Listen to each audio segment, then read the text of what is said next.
You know what's really cool about these trees that we're gonna plant? They make worms. What? And there's worms inside of it? Yeah, girl. There's worms on the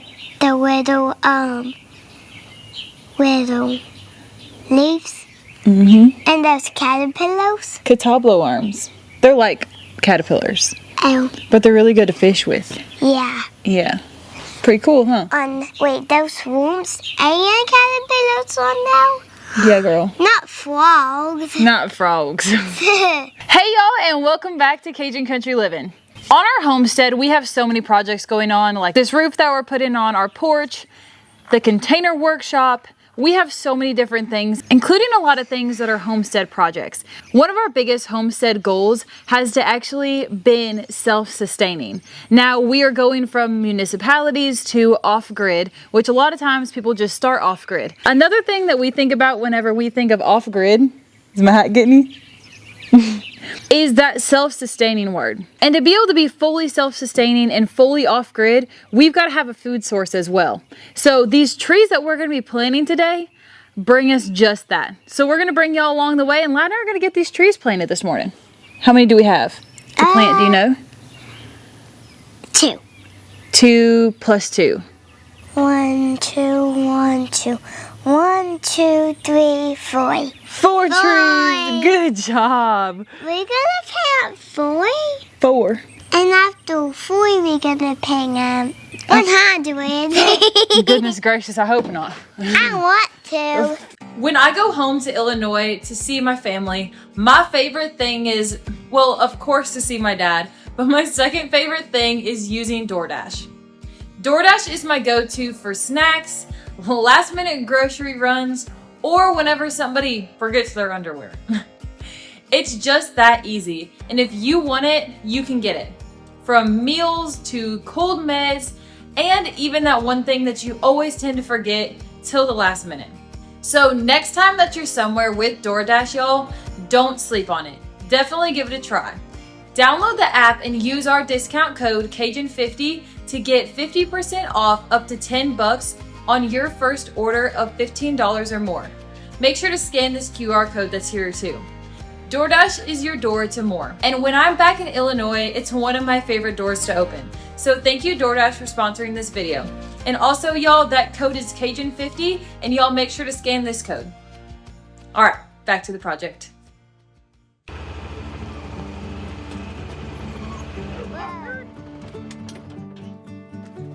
Oh, that was flipped over. Uh-oh, we'll fix it. I should close my eyes in that one because that one was very bright. It was bright, huh? Yeah.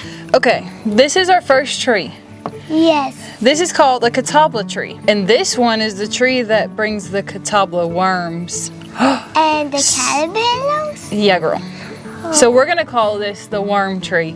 Can you hold it like this while I drive out there? And the caterpillar tree. Yeah, you got it? Got it good? All right.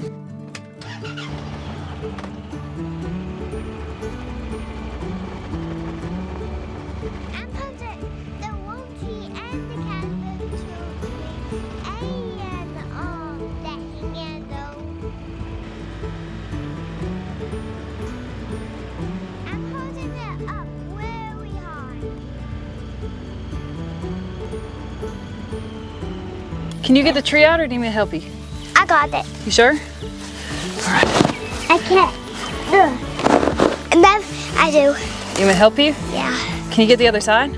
Yeah. Got it?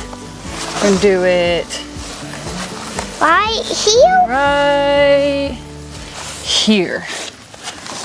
Okay? I like this one. Just set you over here for now. Now, if you know anything about these worms, you know that they're not actually worms.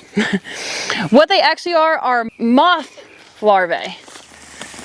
So every year, you can usually get 2 to 3 generations in one, season out of the year. And what happens is the moths come and lay their eggs on these trees. They are very loyal type of larvae because they're only gonna eat the Cataba leaves.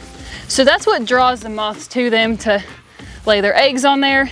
And they start out white actually. As they get bigger though, they turn a striped black and yellow.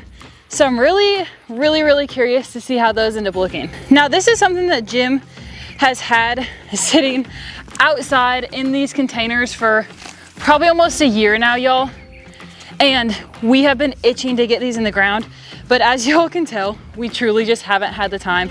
So he's gonna be so excited whenever he sees that these are planted. I cannot wait. Now for us in particular, y'all know we love to fish. So this is gonna be so nice to be able to walk out here and just get our bait off of our place. Not have to try to go get worms anywhere. I know whenever I hear worms, I immediately associate it with fishing. So being able to not have to worry about trying to go to the store and buy some worms, or even looking around and seeing, man, I wonder under what rock is gonna have enough worms to be able to make it for the day, or if it's dry, we don't have any crawfish bait, what are we gonna do? Well, these trees are gonna be our solution. I'm really not sure how deep to dig this hole. 1.5 feet, 2 foot? Surely that's deep enough. I've never tried this method, but I've seen it in videos of people where they roll it around to loosen up the roots. Just try to do that very gently. You can help me. Okay. You got it? I can. All right, ready? Do it again. Ready? On 3. 1, 2, 3. Good job.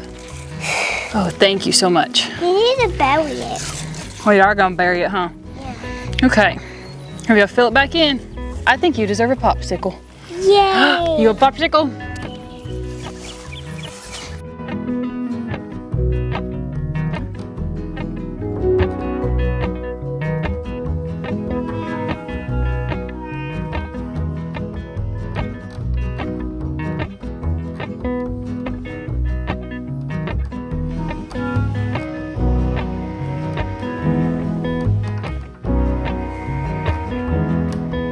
Now y'all, my father-in-law grew up out here, and whenever I tell y'all that they lived like true pioneers, they live like true pioneers. He said that he can remember whenever they got their first ice box, and nobody, I mean none of the kids, were allowed to touch that thing. They ate what they grew and what they hunted for. Now there was, I believe, 7 of them, and each of them had their chores. One of his responsibilities at the ripe old age of 7 was every day whenever he got in from school, barefoot of course, after they had to push the bus up over this hill to get to the school every day, all the kids would get out, muddy old road, wasn't gravel, didn't have any pavement. They would have to literally get out of the bus and push it up the hill to get to the school. But whenever he'd get home from there, he would saddle up and he would ride 2 to 4 to 7 miles every day to go check on his cattle. So I was asking him, I said, oh, you know, each of them had their own herd that they were in charge of. So I asked him, you know, how many head of cattle were you in charge of? Thinking 7 years old, already on a 2 to 7 mile ride on his horse. So I was thinking maybe like 20 at max. Oh no, like 200. So he had to make sure that they were all accounted for, because back then down here, nothing was fenced off either. So everybody's cattle and livestock roamed. So what I'm getting at is I'm probably doing this very, very wrong. And George, I'm sorry. I'm doing the best that my Yankee self can do. You'll have to give me some good pointers on next time how to do a little bit better. And to this day, his mom and dad are in their 80s, and they will outwork anybody, including me and Jim, any day of the week. They have a garden that is just amazing, y'all. It is truly, truly a beautiful work of art. And they get out there and work their tail off from daylight to dark, because that's how they grew up. They grew up hardworking, hard living, and now they get to have the rewards of it, but they still do the hard work. So George, if you see anything on here that I can do better, I'm all ears. One tree down. think we're gonna put the next one down here closer to the gate.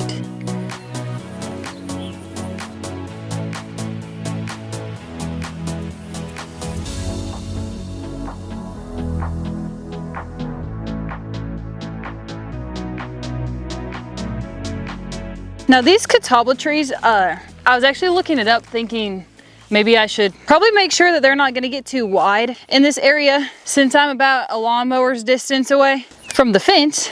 And I just learned that there's actually northern and southern Cataba trees. Well, the southern ones get about 30 to 40 foot tall and the northern ones get around 60. Now the life cycle of how this works is actually pretty interesting. So you have the adult moth and they come to the tree, y'all. From there, one tree can produce 100 to over 1,000 larvae in a season. So they lay their eggs on the tree. Whenever the eggs hatch, the worms start to eat and eat and eat all the leaves, causing defoliation, which can sometimes be detrimental to the trees, but for the most part, they usually come back and do pretty good. So once those larvae eat and eat and eat, they can get up to around 2 inches a piece. Then they actually go into the ground and spend most of their life in the ground. It's pretty interesting. They actually pulpate under the ground as well. So they, in other words, turn into a moth and come up and start the life cycle all over again. So what that means to me is the more worms you have, the more they're gonna go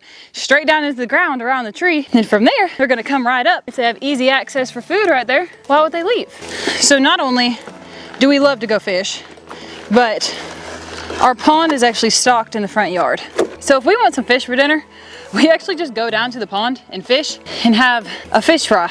And it's that simple. Sometimes we grill them, sometimes we fry them, do different things. But y'all, the bluegill in there are so stinking good. And they're getting so big. So having that pond here has also been another self-sustaining thing on our homestead that we've added. It's also in the high 90s today, so this is a really, really, really great sweaty workout. She's a little bit crooked, but aren't we all?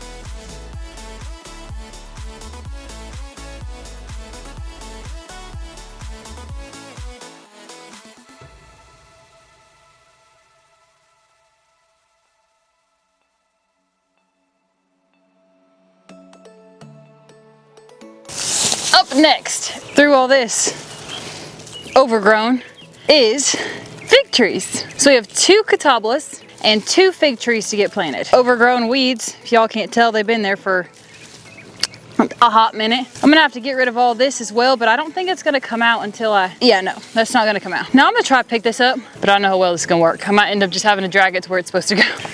Okay. Oh, and there's a lot of fire ants in here too. That's lovely. Here we go, on 7. 7. Okay.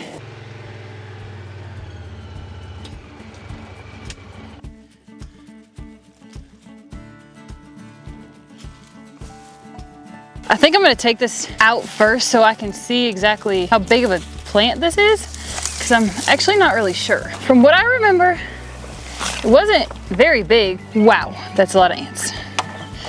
Okay.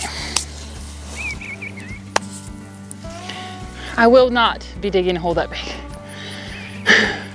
I got it. I knew it was not that big. Set you down because you're covered in ants. All right, so next up, let's dig this hole. Now these are not just normal fig trees. These are LSU fig trees. They were actually made by the LSU University, and they can produce 2 to 3 times in a year, which is pretty stinking cool. So we thought, since they were produced down here, they would probably grow the best down here. Now, as a benefit to the homestead, come on, there we go. Figs obviously bring fruit, but not only that, if y'all have never had a chance to have sugared, or I don't know if they call them like sugared figs, or I don't know what, strawberry figs, what we call them, because that's how Jim's mom would make them whenever they had a fig tree. And she would put them in a jar and can them. And y'all, they literally tasted like pure sugar candy. They were so good. So not only that, but we can actually can them as well. I might have dug it a little bit too deep. Well, oh heck with it. We'll just go with that and it'll grow up.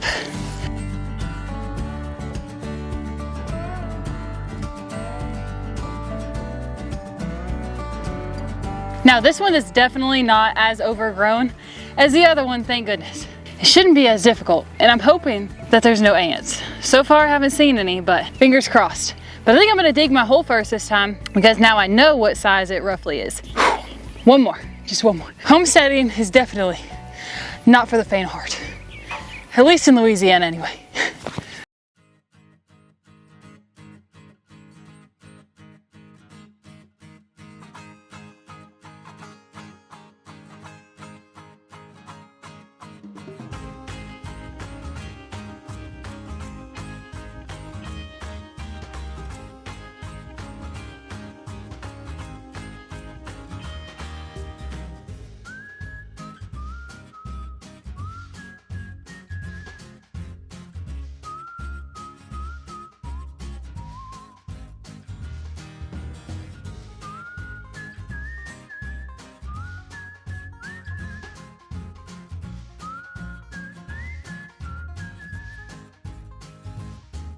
I can taste the fresh fish and the figs right now. Maybe I'm just getting so hot that I'm getting delusional.